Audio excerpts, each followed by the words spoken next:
Transcribe Bentham has now been going for more than 5 years, which I sometimes find very difficult to believe.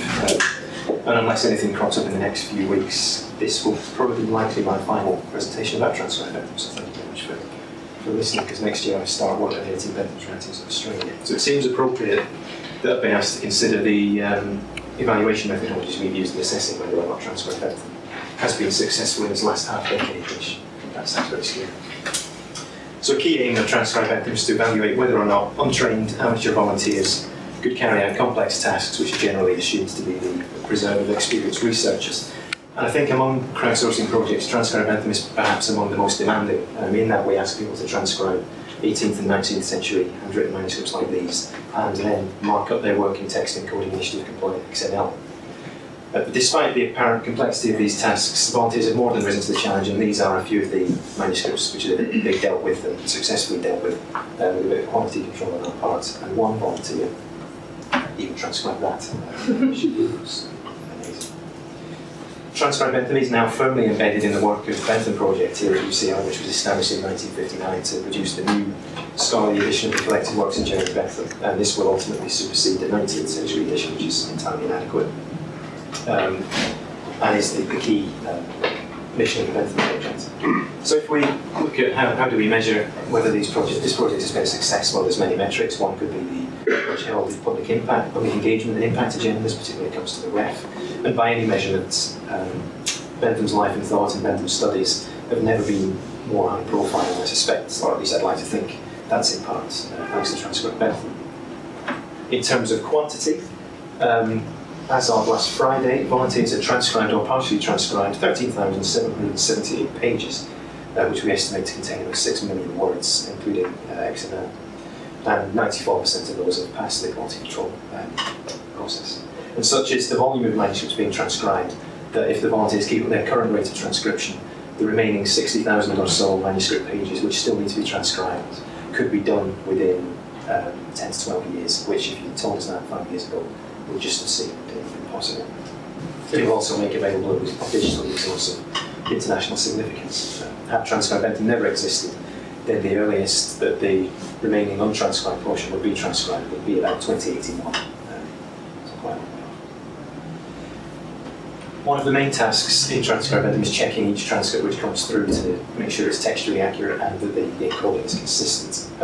Though it's a subjective process, it does ensure that locked transcripts are a reliable guide to the contents of each page, and also acknowledges the users and gives them some feedback on their work. Between the 1st of October 2012 and the 27th of June 2014, we measured the quality of submitted transcripts in a lot more detail. We looked at 4,363 accepted transcripts in particular.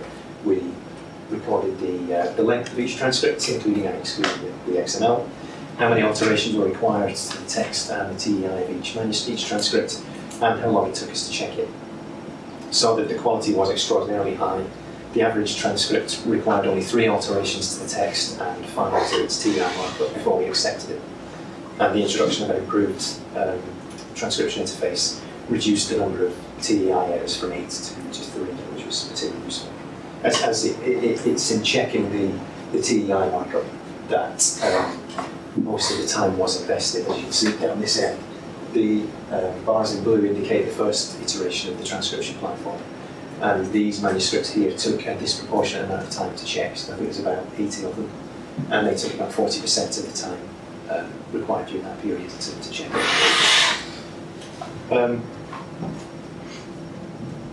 it. Transcripts submitted during the first iteration of the transcription test took an average of 6 minutes and 4 seconds to check. Using the improved transcription interface, it took an average of 2 minutes and 27 seconds to check each transcript. So there isn't time to discuss all this in detail, but this is in a forthcoming paper that we're putting together. And if you know of any similar data sets for comparison, I would very much like to hear about it. Now that Transcribe Bentham is more efficient than ever, then it affords some rather significant cost avoidance potential. Now, I am very aware that this might seem a rather crass topic to broach when we're also discussing things like public engagement and getting people involved in our research, but I think we do need to talk about crowdsourcing and money, in that it can cost a significant amount. And from talking to people at conferences, it does seem that we need to be able to make cases to institutions and funding bodies that crowdsourcing is not only desirable and valuable, but that it can be financially viable in the long term. So if we estimate there are around another 60,000 pages still needing to be transcribed, if we employed a senior research associate to do this, it would cost about £1.1 million, including all costs, on the assumption that it would take an average of 45 minutes to transcribe a manuscript, and that costs about £18.35 per transcript. No funding body, of course, would ever give the Bentham Project money just for transcription.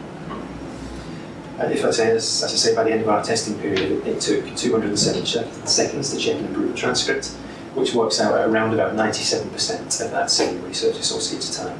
And this cost reduces further if the task is done by a transcription assistant who's typically a graduate student or an hourly paid graduate student. Although that calculation does assume that there's an equal level of expertise across the 3 grades of staff. So there is, as you can see, there's the significant cost avoidance potential for the Bentham Project, but we do have to take into account the £600,000 or so invested in Transcribe Bentham by the AHRC and the Mellon Foundation. About £192,000 has and is being spent on digitisation, and about £80,000 on software development, because we're building a platform from scratch and starting a major digitisation programme from nothing. So that still gives us a potential cost avoidance of about £400,000, but there will, however, be the potential for further ongoing cost avoidance when producing volumes of collected works. There's still another 50 or so need to be done, and up to 6 months of a researcher's time could be saved per volume if they have all draft transcripts for that volume available. So hopefully that will help us make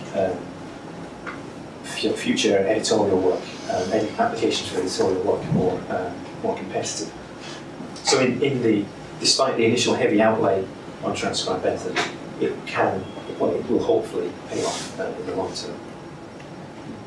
And transcripts produced by Transcribe Bentham are currently being used by my colleague Michael Quinn on Bentham's writings on political economy, and we've recently been awarded a major AHRC grant to edit Bentham's writings on economic transportation and the early history of Australia.